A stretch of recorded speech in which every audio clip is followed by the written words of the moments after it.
The very next part of the run is another world map traversal, and this is another part where we have some in-game time or some IGT manips that we can do. And once again, these ones are written out in a slightly different way. But the reason that these are written out differently is because there's no Zolom to deal with, which also makes this quite a bit easier. First, we can just first, I guess, let's just show the world map traversal. So after Materia Keeper, you know, it's up right into up left. You can menu about right here as you're going up left to do your IGT. And then there's a couple things to talk about here. If you're not manipping, or at some point even if you are, there is a menu that you should do after you get on the world map because it includes using a tent. So we got to be on the world map for it. And so here what we need to do is set up our party for the next part of the game, which starts out by removing everybody's materia. And then, so I like to remove everything and do an arrange, right? Remove everything, do an arrange on Cloud, come up here, and give him poison and restore. The reason we give him poison and restore, I mean, they're useful, but also we're about to sell all of our other green materias. And so we want to not only equip these on Cloud to use them, but also to keep them safe from our sell menu in a second. So poison restore, and then I also give him steal, and then pop over to Kate Sith and go up a couple to enemy skill, and that's it for materia. And then we come up here to item, and we need to both tend to the party and this power source. If you didn't already use it on Tifa before Materia Keeper, use that now. And then lastly, we want to be on ATB active for the next part of the game. So that's the menu. Let's show that one more time, just a little bit faster. So that's popping into the menu, materia, down to remove all on all three, arrange, poison, restore, steal, enemy skill, up here, power source on Tifa, tent the party, and ATB active. So then our traversal now is we are just going to go to the left and up around the mountain and then straight up right into Rocket Town. And since this is not manipulated, we're gonna see some battles probably. So you can hold just left to brush that mountain, and it's straight left to kind of the seam on the mountain, at which point you can switch to up, left, and up. Here you can kind of up right to drag Cloud around the corner of that mountain, cut that corner as tightly as possible. Here, be aware of a potential pincer. You know, for this fight we can just run away, but you can actually get pincered by one of these guys and two wolves. If that happens, I don't even exactly remember what the combination is. I think 2 Molotovs and an attack, or maybe I think to be safe, or 2 Molotovs and a grenade. I think we'll kill this guy the fastest, or maybe to be safe, just throw 3 Molotovs at him, and then you can go. Does touching the mountain increase danger? No, your ground type at the edge of a mountain is 16, which is the same as grass. And then just straight upright movement from that corner will land you right in Rocket Town. So that's the movement for the world map. Now, if you're going to manipulate it, you can use this here sheet of in-game times, but the menu becomes a little bit interesting. So let's get to that. So we'll go up here. All right. So you'll notice what you get is a time that you exit the menu on, and then and one thing I haven't been super clear about yet is that you close the menu on PlayStation. You close the menu right when it turns to this second. You know, so if you're going for 2:35:04, you're sitting there on 03, and then try to time right with the 04 turnover, or maybe just slightly after. Is when you exit your menu, buffering your movement out of the screen. So what I said here is kind of wrong. I don't try to time my X press with the second turning over.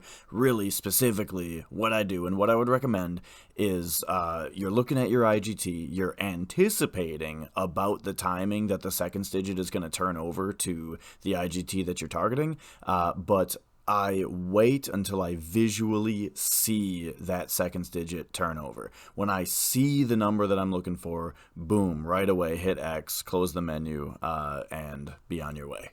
So now on this particular manip, there's also this hold or delay. What the hold or delay means is that has to do with the 13 frames of free movement before your fractions start moving. So the script that generated these times already, like, it accounted for whether or not you can manip on each second with or without those 13 free frames of movement, you know? And so if you ever see one that's delay, that means that you have to not hold left coming out of the cave until the screen has faded in. But if it's hold, then you do hold left loading into the world map. And then the number that's to the right is how many menus you have to do while you're holding left. So remember, if you menu while you're moving, that gets you the movement and the RNG index increase, but it doesn't increase your fractions. So the script also accounted for offsetting your fractions and RNG index in an amount that is required in order to get this to work. And so that's the number that's on the very right. And what all of this does is it gets you a free traversal. You get through the entire traversal with no encounters if you do it right. Do fractions carry over from the world map? Are you talking about world map fractions carrying over from the previous world map? Because no, anytime that you leave a town, your fractions are set at negative 140. So those are some details about what all these numbers and different things mean. Now there's one more little trick to it.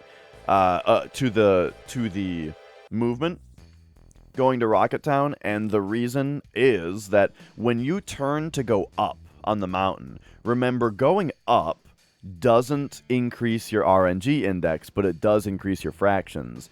And that kind of irregular, uncontrolled, off-sync movement throws off the manip. But if you're holding R, then your fractions will, or your RNG index will still be increasing, even if you're only pressing up on the D-pad. And so we do a movement that we call, I think people refer to this as surfing, kind of. But it looks very weird, but it's very easy to pull off. So here's what I'm going to do. I am going to do the 238-58 movement here, which, so on PlayStation, that means right when that 58 happens, you exit the menu. On BizHawk, it's the latter half of the 56. But this is a delay and 1. And let's put everything together here. So this is a delay, so I'm not holding left right now. Then start holding left. So to clarify how long you have to delay, all 13 of those frames that we're waiting to pass happen during the black screen before it fades in. So very simply, if you can see, you've delayed. Even if it's just starting to fade in, you can start going the moment you see anything that's not pure black screen. And then while you're holding left, we have to menu once, and so we can use this one menu to do our menu that we do.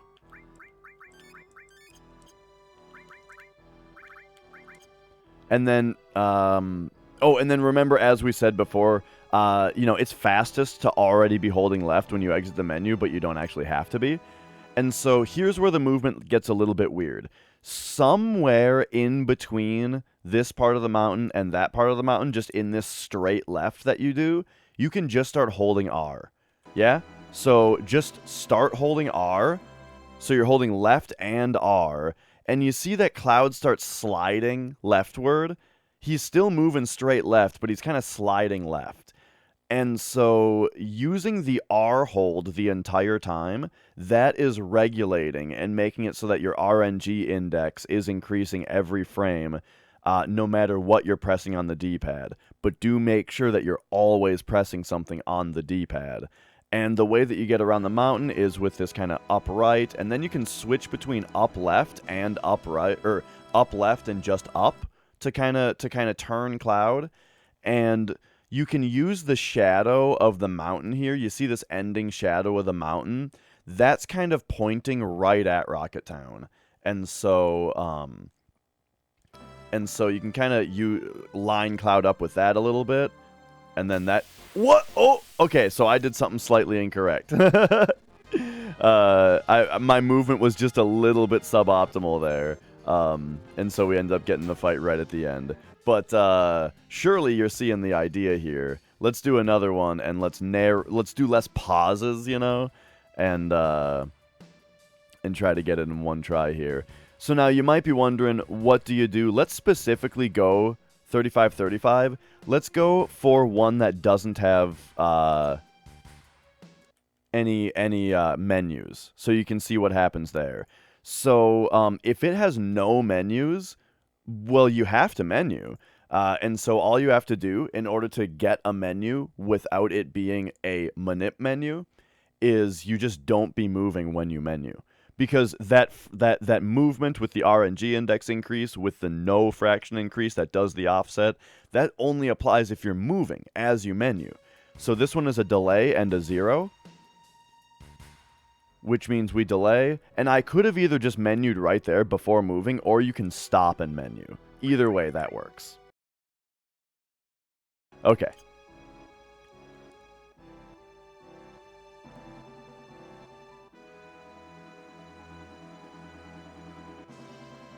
Alright, that looks much better. And with that, we get a full traversal with no battles. Let me give you maybe one more example here. We can do... So we've done delays on all of them. How about a hold with 3? Hold with 3 sounds like a... There it is. That sounds like a good example, and we're actually there right now. Okay, so hold means we're already holding.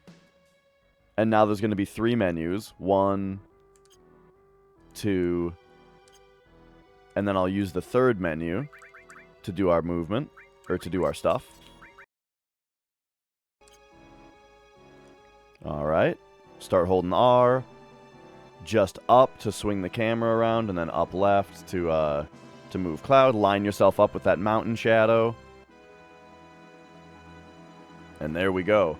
Now here, one little thing, it started to fade out, but it's better, if your aiming is perfect, it's better to hit this big building, because Cloud hits it sooner, versus the smaller building over here, which is just ever so slightly further away. And as you saw from the first example, a little difference like that can make the difference between getting a battle. The whole trick for the movement right at the start is that, or not at the start, but around the mountain, is that you switch to just up pretty soon to swing the camera around and make sure that Cloud is grinding on the edge of the mountain there.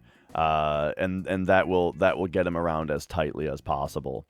So all right, here we are in Rocket Town then. There are a couple ways to tackle Rocket Town, but I will tell you how I do it. Our goal in Rocket Town overall is, the first thing we're going to do is go look at the tiny Bronco, which advances the plot, and then when we're in Sid's house, we can also grab the drill arm. Then we need to come over here and do a big shop and talk to this guy who gives us the Yoshiyuki. Then we got to go up to the rocket to talk to Sid to advance the plot, and then come back down to Sid's house to advance the plot. And that's Rocket Town. So, first thing to do is run right up to Sid's house.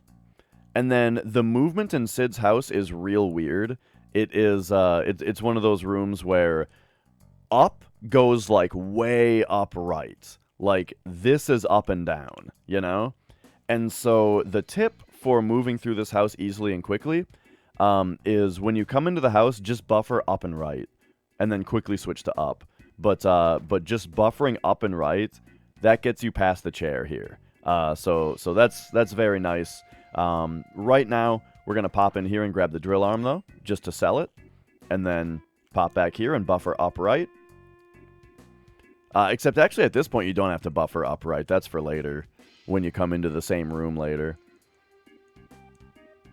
Alright, this is just a little bit of plot. When the party goes back to cloud, buffer down left, and then just down.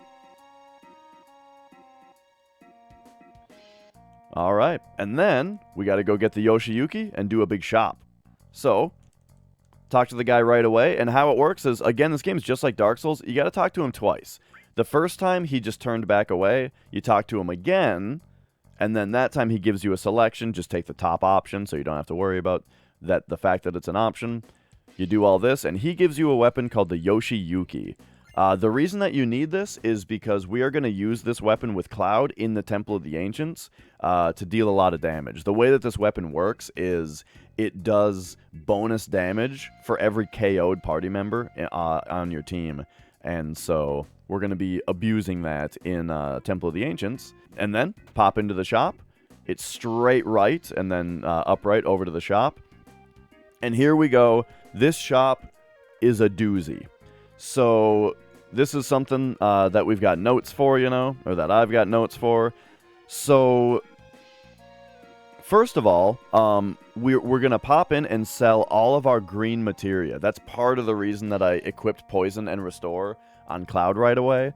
And like I unequipped... The reason that I do the menu for materia right after Materia Keeper, that unequips everybody's green materia and then puts Poison and Restore on Cloud, is because now we can just sell all of our green materia that we have remaining, and that's going to give us a bunch of AP, or a bunch of, the AP that's on it is going to give us a bunch of Jill. And then we also sell materia, leather glove, bronze bangle, gem ring, drill arm, sell all of this stuff. And that is going to get us a bunch of money.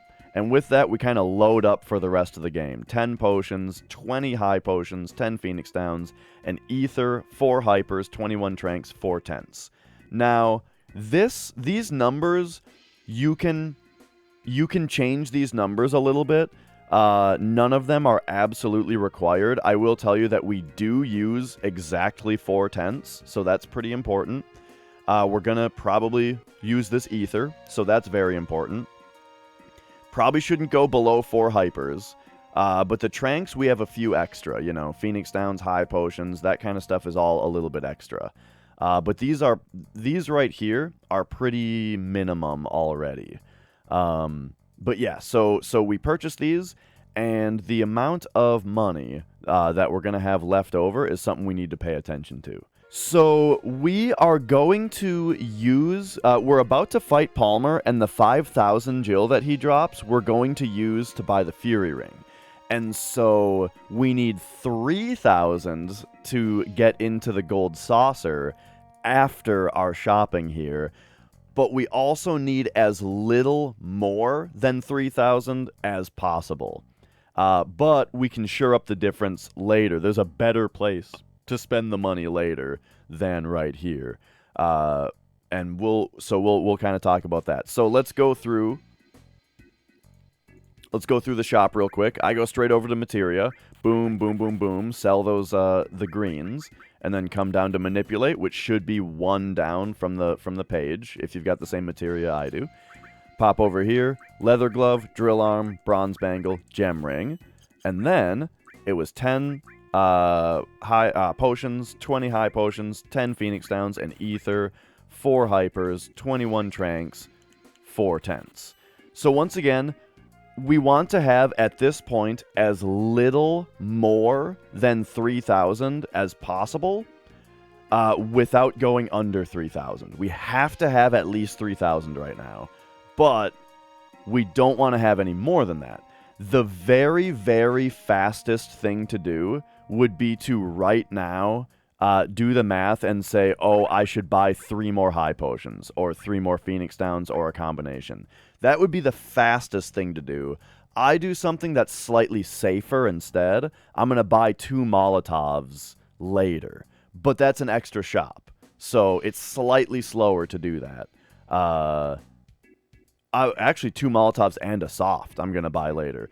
So basically what I do is I just remember what this number is over the 3,981, And Molotovs cost 400 each, and a soft costs 150, and it's very safe to buy those later. So we can take this 981 and just quickly do the math, or not even quickly, we can just do the math over the course of the next hour of gameplay to say, oh, that's enough for 2 Molotovs and a soft later, you know? But, just saying, the very, very fastest thing to do would be to just buy 3 high potions right now, in order to get to that amount of money. And the reason that we need that amount of money is for Fort Condor later. Alright, so anyway, a little bit faster on the item shop. We sell those things. Leather arm, or drill arm, bronze bangle, gem ring, 10, 20, 10, 1, 4, 21, 4. And then I'm out of here. Alright, to get up to Sid, after you come up here, you can buffer just down to get onto this thing here. It doesn't look like you can, but just down works. And then whip around up here, get yourself onto the ladder. And now, the movement here is a little strange. Can you just... I don't think you can buffer just up. Yeah, you cannot buffer just up. So, it's up left, into up, and then buffer up right, mashing circle. And actually, the reason that it's really important to buffer up right, mashing circle right there to talk to Sid as soon as possible is because if he's like adjusting his fire extinguisher, then you have to wait for him to finish. So interrupt him first. It's random though whether he's doing it right away. Oh yeah, so Dino's asking about that amount of money that we had, the 3,981 specifically. No, that amount is going to fluctuate, and it depends on a couple things. If you got 3 or 4 beach plugs on your big guard fight, that's going to change how much money you have.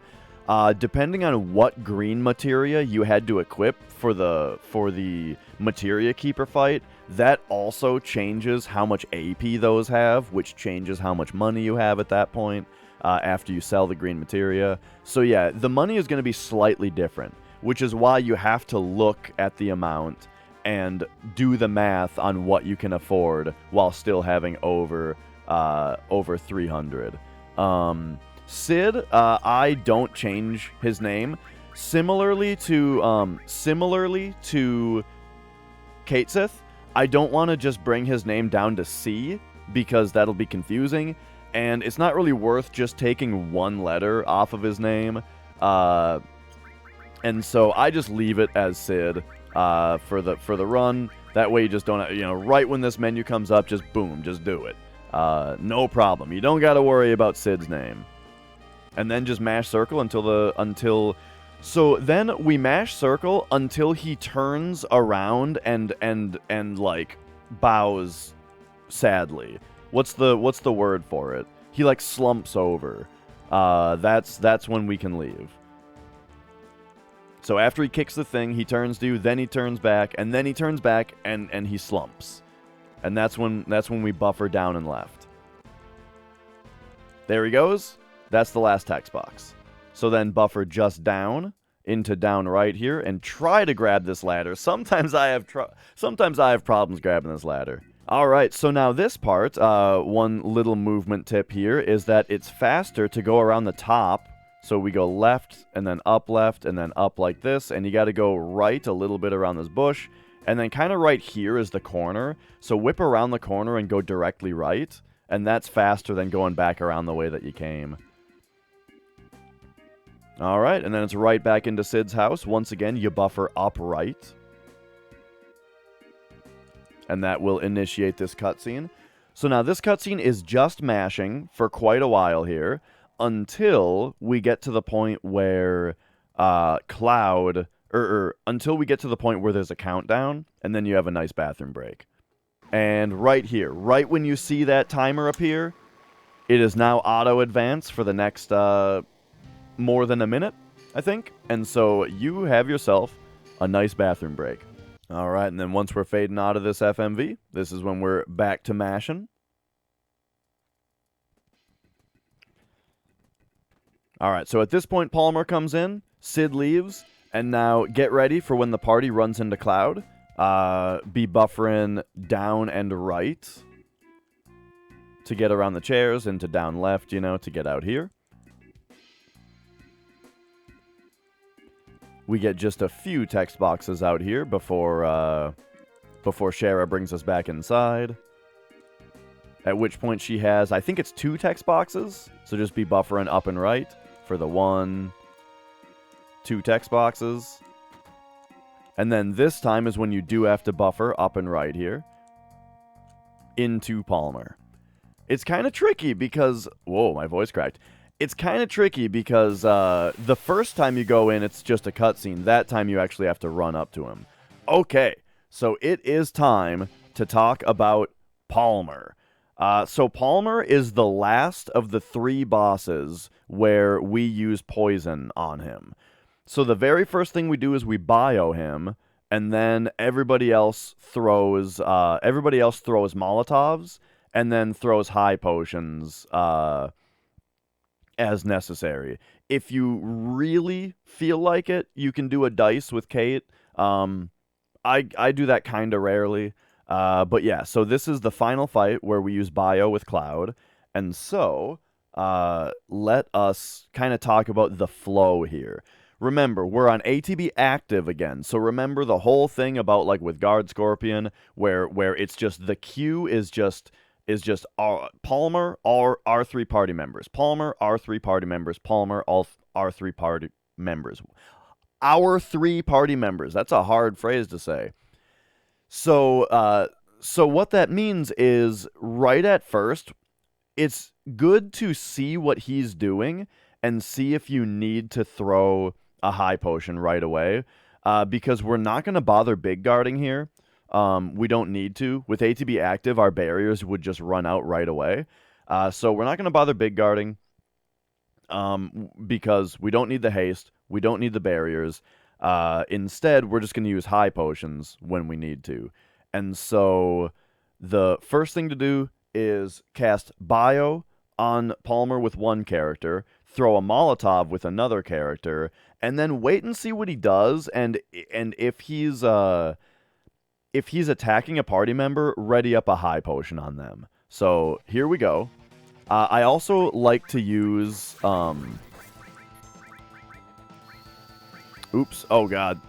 Hang on. So I was going to say I also like to use Select to get your party members on screen for this battle, because targeting Kate versus targeting Cloud can be a little weird on this battle, and so you want to be sure who you're targeting. Okay, we might get punished here, but yeah, you need to find your high potions, which on this one we're pretty far away. He did get... Oh, and now Kate's dead. Oh no, Kate's not dead? Hang on, I'm floundering here. So let's high potion Tifa. Okay, now we're kind of... I really screwed up the start there as I'm explaining it. But now we've got a very nice battle setup going now, where Palmer is poisoned. So now we've got a high potion queued up on Tifa with Kate, and so now we've got that turn order of Palmer goes, and then our 3 characters go, and so that 2 of our characters are going to throw Molotovs, and then the 3rd character high potions whoever got hit by Palmer. Then he goes again, 2 Molotovs plus the high potion, right? That's kind of what we have going on. So we can hold circle with our characters that are just throwing Molotovs. And now for Kate, he skipped a turn, so we can actually L1 back up to Molotov and throw a Molotov with Kate instead. And now we hold circle until he starts to attack again. I could have used a high potion with Tifa there, but Kate has the fire ring on, so if he ever does the fire attack to Kate, then that's just a free turn as well. So now is when we're just holding circle and throwing Molotovs because he hasn't attacked anybody. But the moment that you see Mako Gun appear on the top of the screen, don't queue up another Molotov. And he's dead. But that one was a little weird at the start. and it got very lucky at the end. That, by all intents and purposes, that was a excellent Palmer fight.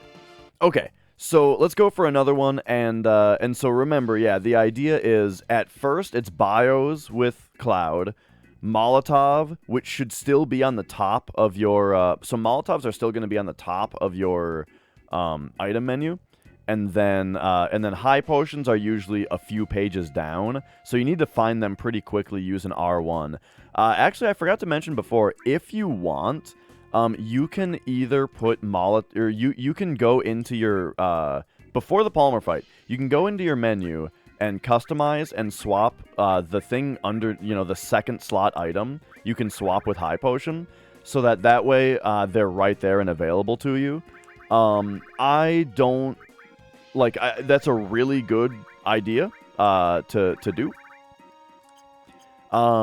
However, I don't like to add an extra menu, so I just find them with R1 as quickly as I can. Let's go for another one here. So once again, that is...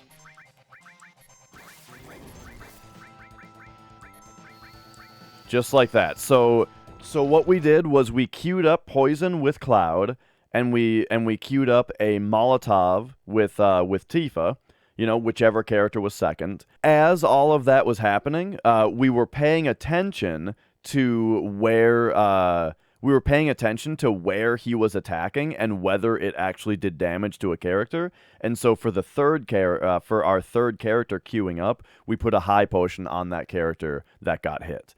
So now we pay attention to whether this bio hit. It did not, so we want to hold circle to queue up another bio, and then hold circle for another Molotov. And now he's doing make, except I didn't hold it quickly enough because I was managing my menus. Okay, right there. We're even going to instant replay that, all right? Let's instant replay this. This is something you need to be aware about with this fight. So, I don't know if you guys saw that here, but this is exactly why I use the select button to bring up the targeting menu on this game.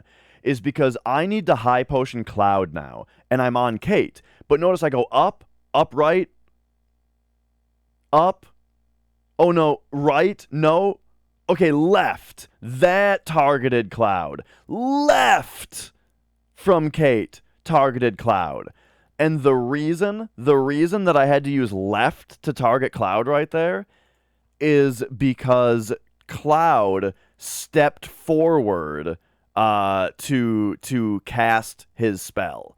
And so that is exactly why I use select for the targeting, because targeting Cloud is super annoying in this fight. It might be right, it might be up, it might be left. It depends on what's happening in the fight.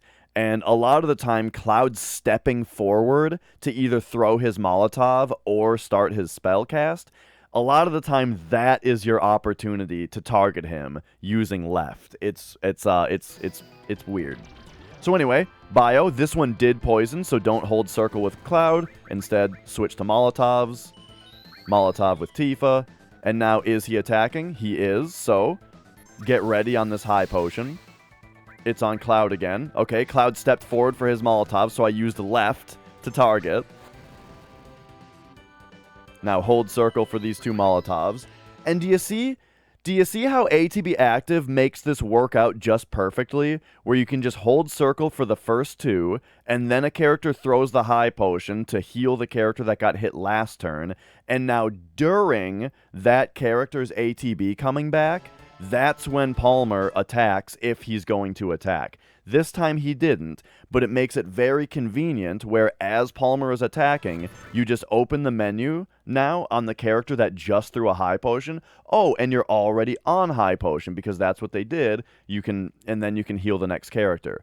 But this time, because Palmer didn't attack, we're going to L1 back up to Molotov and just go all Molotovs now, because sometimes Palmer doesn't attack.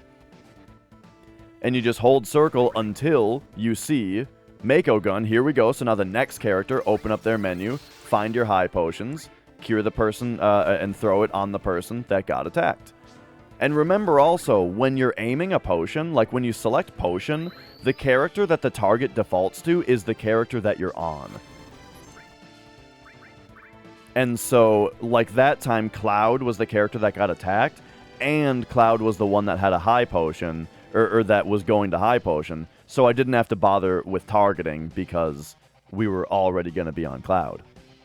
Alright, let's give it one more example fight. Each one kind of goes a little bit faster with a little bit less explanation. But yeah, you start to see the pattern where ATB active makes it really nice for just having one character be dedicated to high potions. So, Bio, Molotov, high potion on Tifa.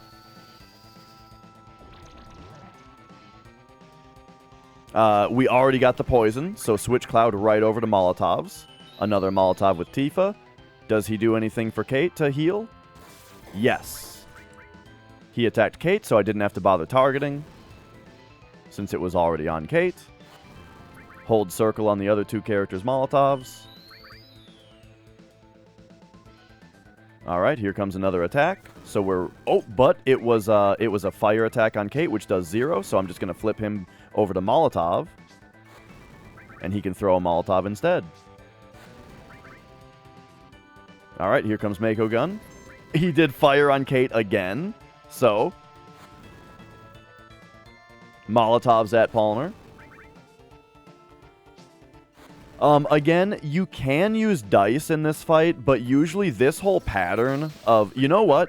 So, you might say that we should high potion Tifa here, except I think, yeah, Palmer was so close to dead that I decided to just keep on Molotovs instead, because that may have saved us a turn.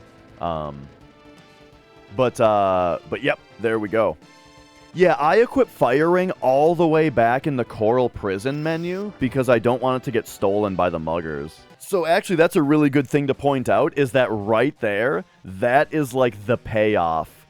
That's the first payoff for equipping Firing way back in Coral Prison. Okay, I think that about does it for the Palmer fight. I don't know if really there's anything more to say.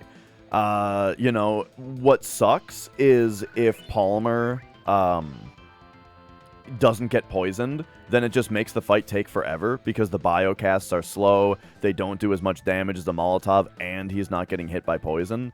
So it sucks if Palmer doesn't get poisoned. But other than that, I don't really know if there's anything more to say about the fight. It's a very simple fight. Really... The way that I kind of think about it while I do it is when one character performs an action, their ATB bar is the next one to then empty out and fill back up. So every time that you see a character perform an action, the next menu that you're going to get is them again.